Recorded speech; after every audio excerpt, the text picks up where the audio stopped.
Continuando a falar sobre transdisciplinaridade, então vamos agora comentar a respeito do terceiro pilar da transdisciplinaridade, o terceiro incluído.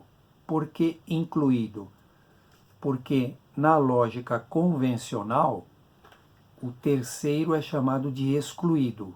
Quando eu tenho um par de opostos, duas coisas que são opostas, não há na lógica convencional uma terceira coisa que admita esses pares de opostos. Então, vamos dar um exemplo. Estas duas frases: todas as pessoas são iguais, todas as pessoas são diferentes. Na lógica convencional, estas duas frases são uma o contrário da outra. Todas as pessoas são iguais em direitos e deveres. Todas as pessoas são diferentes umas das outras pela sua individualidade. Então nós temos coletividade oposto à individualidade. Este dilema pode ser resolvido no nível da cidadania. Então, admitindo-se que no nível da cidadania possa ser possível a busca do equilíbrio entre a coletividade e a individualidade, buscando justamente, vendo-se essa questão de direitos e deveres adequados às fragilidades e às características de cada pessoa e justamente às sociedades.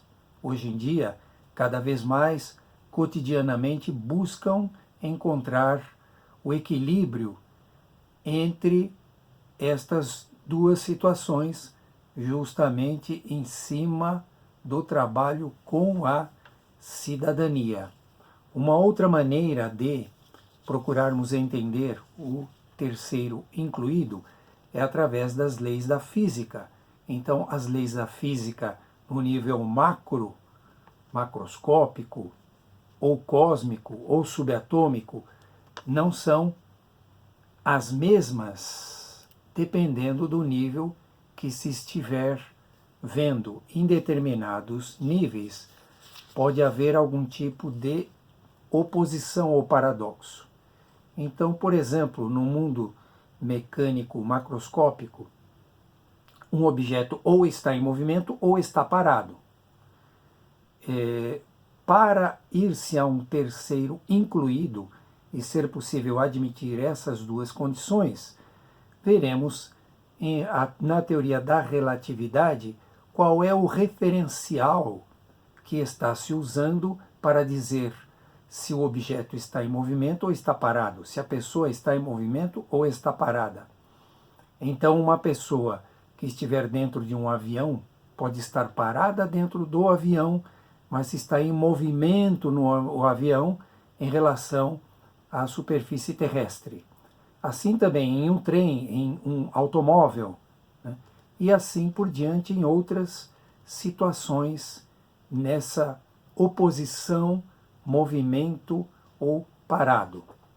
Já no nível da física subatômica, nós temos o fóton, que compõe a luz, que tem características ou de partícula ou de onda eletromagnética, ou de matéria ou de energia.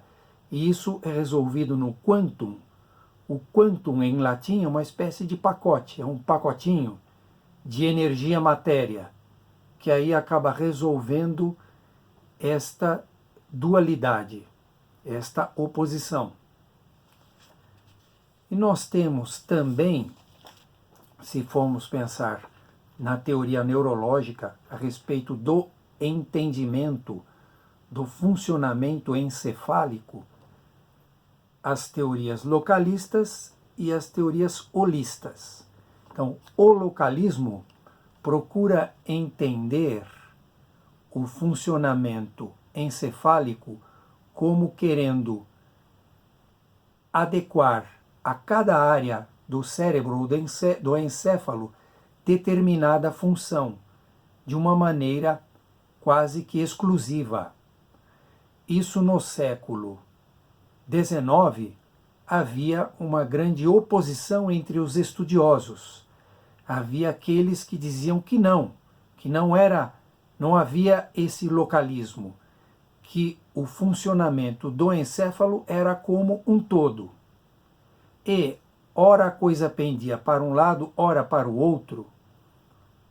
E isso muito dentro da visão do funcionamento do encéfalo como máquina. Tanto que nós temos que, lá pelo ano de 1929, Ramon e Cajal fez o que se tornou quase que um dogma científico por décadas, de que o neurônio, por ser a célula mais evoluída, no momento em que morre ou desaparece, ele acaba. Não tem substituição, não tem reposição de alguma outra forma. Mas na medida em que vai surgindo o conhecimento cibernético, o conhecimento das redes neuronais, vai se vendo que tanto o localismo como o holismo estão corretos dependendo da situação ou de como passa a se estudar justamente as redes neuronais, através também do conhecimento da cibernética, e surge aí a partir dos anos 60, 70, a ideia de neuroplasticidade, que é uma possibilidade de substituição de funções de certas redes neuronais para outras redes neuronais. E as redes neuronais, por sua vez, se interligam com funções diversas, dependendo de como forem comandadas, dependendo de como se desencadear ou se processarem aí os estímulos. Então esta é uma ideia mais ou menos geral de como é o tal do terceiro incluído. É uma espécie de admissão de paradoxos.